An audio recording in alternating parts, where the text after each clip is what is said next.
नाम से अगर स्टार्ट करते हैं फ़तेह मोहम्मद कहते हैं और इत्तेफाक से मैं ओल्ड कराचियाइट हूँ, यानी कराची जो है वो मेरा जन्म भूमि है। एक छोटा सा गोट होता था भंगोरिया गोट के नाम से फेडरल एरिया, जो अब डिस्ट्रिक्ट सेंट्रल अजीज़ाबाद और 90 के इलाके हैं। ये मेरे आबा अजदाद के इलाके थे पार्टीशन से पहले। तो हम कदीमी कराची के रहने वाले हैं। इससे पहले लसबेला बलूचिस्तान से ताल्लुक़ था। तो मैं अपने घर में पहला बच्चा हूँ जो कई मिन्नतों के बाद पैदा हुआ। हम जिस घर में पैदा हुए, मेरे वालिद साहब और मेरे ताया अब्बा दोनों रहते थे। मेरे वालिद साहब जो है वो इतने ज़्यादा पढ़े लिखे नहीं थे। मेरे ताया अब्बा जो थे वो सिंधी फ़ाइनल थे। अंग्रेज़ों ब्रिटिश टाइम में सिंधी फ़ाइनल होता था और सिंधी फ़ाइनल करने वाले को एक अच्छी जॉब मिलती थी। वो इत्तफाक से ब्रिटिश पुलिस में सूबेदार की तक की पोस्ट तक चले गए थे। 1932 की बात है। तो ये बैकग्राउंड है कि मैं ऐसे घर में पैदा हुआ जिसमें ये समझें कि कोई 20-25 साल से कोई बच्चा पैदा नहीं हुआ था। मेरे ताया अब्बा की कोई औलाद नहीं थी। फिर उन्होंने मेरे वालिद साहब की शादी कराई, उनकी भी पहली बेगम की डेथ हो गई, तो 10-20 साल तक वो भी ऐसे रहे। बाद में उन्होंने दूसरी शादी की, उससे मैं जो पहला बच्चा जन्म देने वाला था वो मैं था। तो मैं इस तरह से मेरा जो है वो कराची में हम 7 भाई हैं और कोई बहन नहीं है। तो 7 भाई जो हैं उनमें सबसे बड़ा मैं हूँ। मैंने सिंधी मीडियम स्कूल होते थे, आपको पता होना चाहिए, 1 स्कूल 1 टीचर स्कूल होते थे, और मैं उस स्कूल का पढ़ा हुआ हूँ जहाँ मैं अपने उन असातिज़ा को आज भी याद रखता हूँ। साईं अब्दुल गफूर मेमन साहब चाकीवाड़ा से आते थे और क्लास 1 से लेके क्लास 5 तक, 5वीं क्लास तक के तमाम मज़ामीन वो एक उस्ताद पढ़ाते थे। उसी Sindhi medium government Sindhi school Bhangoria Goth से मैंने 5वीं क्लास डिस्टिंक्शन या पोजीशन से पास की। उस ज़माने में 5वीं क्लास के जो इम्तहान थे वो भी बोर्ड्स के इम्तहान होते थे। मुझे आज भी याद है कि जब मैं 5वीं क्लास के इम्तहान के लिए फ़ाइनल इम्तहान के लिए दाखिल हुआ तो मुझे गोलीमार और गुलबहार जिसको कहा जाता है उस इलाके में जाके इम्तहान देना पड़ा। 6ठी क्लास से मसाइल शुरू हुए क्योंकि हम सिंधी मीडियम और थोड़ी बहुत इंग्लिश मीडियम थे। बाद में मीडियम चेंज हो गया, आसपास कोई सिंधी मीडियम स्कूल नहीं था। और ये बदकिस्मती है कि अयूब ख़ान के ज़माने में कराची में जो बेहतरीन सिंधी मीडियम स्कूल होते थे, जो मुख्तलिफ़ नामों से मशहूर होते थे, वो तमाम के तमाम स्कूल जो है वो बंद कर दिए गए। डिस्ट्रिक्ट सेंट्रल जिसको है उसमें वाहिद स्कूल वो है जिसको आज भी हमने बचा के रखा है, जिसमें मेरे दादा ने भी शायद तालीम हासिल की हो। 1901 या 1900 से भी पहले का स्कूल है जिसमें मेरे ताया अब्बा, मैं और मेरे भाई सब अपनी इब्तदाई तालीम हमने वहाँ हासिल की। ये वाहिद सिंधी मीडियम स्कूल है। लेकिन मीडियम चेंज होने की वजह से थोड़ी सी मुश्किलात हुई कि बाद में इंग्लिश और उर्दू मीडियम में जाना पड़ा। 6ठी क्लास से लेकर ऑनवर्ड जो है वो मैंने इंग्लिश और उर्दू पढ़ी है। सिंधी मैंने सिर्फ 5वीं क्लास तक पढ़ी है। उसके बाद मैंने मैट्रिक कर लिया। आपको पता है कि जैसे एक सिंधी ट्रेडिशनल फैमिली से था, तो जब मैंने 15-16 साल में मैट्रिक किया तो माँ बाप को मेरी शादी की फ़िक्र हुई और मैट्रिक करने के बाद मेरी शादी भी हो गई। वो अल्लाह का शुक्र है, बच्चे 7-8 साल बाद हुए। तो मैंने अपनी बाकी तालीमी सफ़र जो है वो गवर्नमेंट कॉलेज नाज़िमाबाद से इंटर किया। BA ऑनर्स मैंने कराची यूनिवर्सिटी से पोजीशन के साथ किया। मास्टर भी मैंने डिस्टिंक्शन से, सोशियोलॉजी एक सब्जेक्ट था। और मज़े की बात बताऊं कि जब मैं पहली दफ़ा इंटर में पहुंचा तो मेरे एक उस्ताद थे जिनका मैं नाम ज़रूर लूँगा, प्रोफेसर डॉक्टर ज़मीर अहमद। उन्होंने मुझे सोशियोलॉजी पढ़ने की तरगीब दी, इसलिए कि उनके पास कोई शागिर्द नहीं था और मुझे कोई चॉइस नहीं थी। मैं फ़ुटबॉलर था। इब्तदाई तौर पे मेरे तमाम दोस्त जो वो PIA की फ़ुटबॉल टीम में खेलते थे और मैं एक फ़ुटबॉलर बनना चाहता था। लेकिन इत्तफाक से एक ऐसे उस्ताद मिले, उन्होंने मुझे सोशियोलॉजी के रास्ते पर लगाया। और मैंने जब इंटर का इम्तहान दिया तो उस डिवीज़न में समझ लें या पूरे कराची में शायद 1 या 2 शागिर्द थे जिन्होंने इंटरमीडिएट में सोशियोलॉजी लिया, और मैं उन एक शागिर्द में शामिल था जिसने इंटर सोशियोलॉजी के साथ किया। फिर मैंने कराची यूनिवर्सिटी में दाखिला लिया। वहाँ मैंने जो है वो ऑनर्स डिस्टिंक्शन के साथ पोजीशन के साथ किया। मास्टर सोशियोलॉजी किया। 1983 में मैंने पब्लिक सर्विस कमीशन का एक छोटा सा इम्तहान पास किया और मैं जो है सोशल वेलफेयर ऑफिसर और बल्कि मेडिकल सोशल ऑफिसर, मेरी पहली पोस्टिंग चांडकार लाड़काना में हुई। तो 83 से मैं जो है एक प्रोफेशनल, हालांकि मैंने स्कूल टीचिंग मैट्रिक करने के बाद ही स्टार्ट कर ली थी। भुट्टो साहब के ज़माने में बहुत सी जॉब्स मिलती थी सिंधी लैंग्वेज टीचर के नाम से, जिसको हम SLT कहते थे, इत्तफाक से मेरी पहली जॉब मैट्रिक करने के बाद, हालांकि मैं सिंधी मीडियम नहीं था, लेकिन उस ज़माने में सिंधी बोलने वालों को भी जॉब मिल जाती थी। तो मुझे क्योंकि सिंधी बोलनी लिखनी पढ़नी आती थी, तो मेरी पहली जॉब जो थी वो प्राइमरी स्कूल टीचर थी। उसके बाद मैंने कमीशन का एक छोटा सा इम्तहान पास किया। मैं सोशल वेलफेयर डिपार्टमेंट का हिस्सा बन गया 5 साल तक। 83 से लेकर 88 तक मैं लाड़काना, ठट्ठा और कराची के मुख्तलिफ ज़िले जैसे लियारी है, औरंगी टाउन है, नाज़ाबाद है, बल्दिया टाउन है, इसमें फील्ड वर्क का काम करता रहा, जिसमें कम्युनिटी डेवलपमेंट और सोशल वेलफेयर का काम था।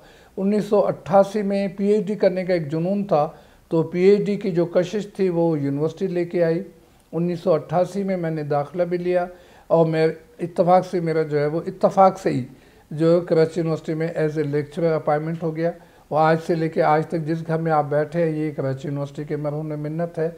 मैं यकीनन वाइस चांसलर भी बना, जैसे आपको पता है 2017 से लेके 21 तक जो है वो मैं सिंध यूनिवर्सिटी का वाइस चांसलर था। उसके बाद मैं एक प्राइवेट यूनिवर्सिटी है मेट्रोपॉलिटन यूनिवर्सिटी, उसका वाइस चांसलर हूँ। इंटरनेशनली अल्लाह का शुक्र है कि कैम्ब्रिज हो, ऑक्सफोर्ड हो, लंदन हो, छोटे मोटे कोर्सेज वहाँ से किए। ओहायो यूनिवर्सिटी में मेरे बच्चे पढ़ते हैं। मेरी बड़ी बेटी वहाँ जो मेरे समझे नक्शे कदम पे चल रही है, वो डबल पीएचडी कर रही है, डॉक्टर आज़ादी उसका नाम है। एक पीएचडी वो कर चुकी है, अब वो है। मेरे भाई जो हैं डॉक्टर गुलाम मोहम्मद, वो भी पीएचडी हैं। घर में 2-3 पीएचडी मौजूद है।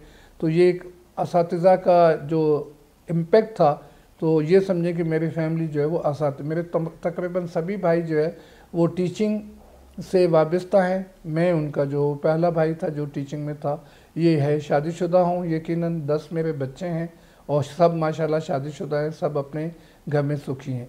पहली बात यह है कि अब हम सिंध की जब बात करते हैं तो हम इसमें मैं इसमें थोड़ा सा आपको अगर आप इजाज़त दें तो हम इंटीरियर के बजाय हम कहते हैं कि एक देही सिंध है, एक शहरी या अर्बन सिंध है। इत्तफाक से मैं दोनों से, मेरा वास्ता अर्बन सिंध से है।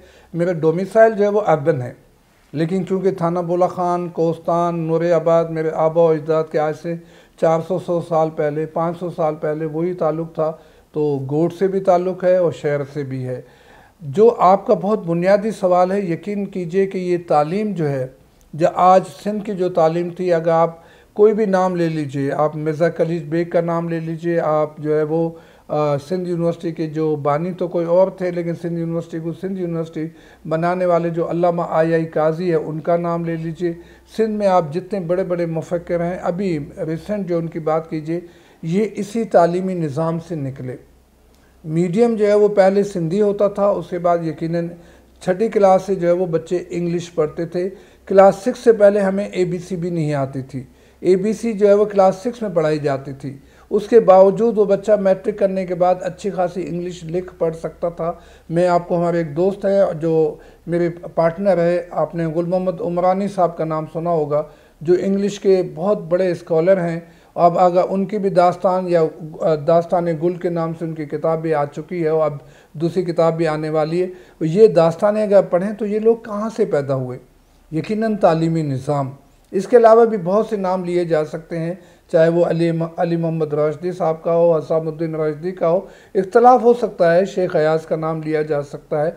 ये जितने लोग थे इसी तालीमी निज़ाम से, इवन हमारे पास हमारे हिंदू भाई थे, उनके बड़े बड़े आप नाम लीजिए, तो ये इन्हीं स्कूलों को, जो हम गांव के स्कूल होते थे जिसमें 1 टीचर 1 स्कूल होता था, 5वें जैसे मैंने जिक्र किया 5-6 सब्जेक्ट होते थे, एक उस्ताद पढ़ाता था।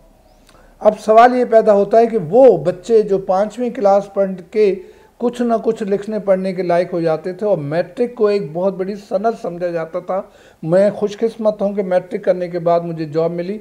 आज मैं ये सफ़र जो है वो 51 साल में जॉब कर चुका हूँ। अब मेरा 52 साल जो है वो स्टार्ट हो गया, अभी भी मैं कुछ ना कुछ कर रहा हूँ। तो ये यकीनन जो आपका बहुत इंपॉर्टेंट सवाल है कि वो कौन सी वजूहत हैं कि हमारा तालीमी निज़ाम जो है वो बिल्कुल ख़त्म होकर रह गया। पहली बात तो स्कूल से शुरू कीजिए। इसमें बहुत इंपॉर्टेंट बात क्या है कि वो असातिज़ा का जो कमिटमेंट है या क्वालिटी है वो नहीं रही। स्कूल और असातिज़ा लाज़िम व मलज़ूम है। एक उस्ताद जो है वही जो है वो इंसान को बनाने वाला है। मैं हमेशा अपनी स्पीचेस में कहता हूँ कि माँ बाप जो है वो बच्चों के रूह जो है वो आसमानों पे होती है।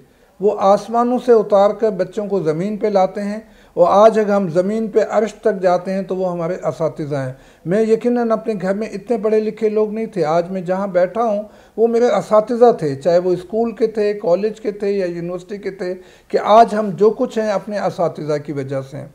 अब इसमें वो बुनियादी चीज़ जो खामी खराबी हुई वो असातिज़ा की सिलेक्शन गलत हुए, सियासी बुनियादों पे, रिश्वत की बुनियाद पे, नेपोटिज़म बरादरी की बुनियाद पे, ज़बान की बुनियाद पे, फ़िरके के बुनियाद पे असातिज़ा के स्कूल से लेके ये जामियात तक अपॉइंटमेंट्स होने शुरू हुए।